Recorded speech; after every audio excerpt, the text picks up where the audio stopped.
কালি জয়ন্ত দাস ডাঙৰীয়াই কৈছে যে 501 নম্বৰৰ ৰুমটোৰ পৰা ফেক বাৰ্তা ওলোৱা হয় আজি প্ৰতিদিনৰ নামত DY365ৰ নামত বিভিন্ন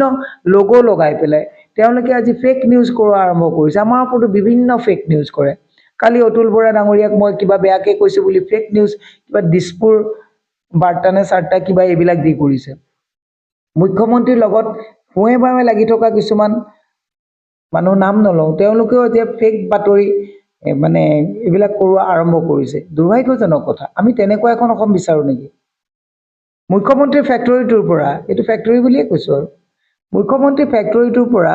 ফেক বাতৰি প্ৰচাৰ কৰি সেই যিবিলাক লৰাক তাত অলপ দৰমহা দি পেলাই ৰাখি থৈছে সোসাইটিখন কিমান কেওস কৰি লৈ গৈছে এইটো ক্ৰাম্য নেকি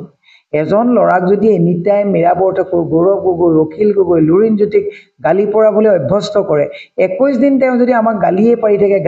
থাকে সেই ল'ৰাজনৰ ওচৰতো তেওঁৰ ৱাইফো ছেফ নহয় মাতৃও ছেফ নহয়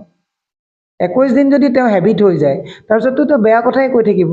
এই কামটো যে যুৱ প্ৰজন্মক যে বিপথে পৰিচালিত কৰিছে এইটো ব্ৰেক কৰিব লাগিব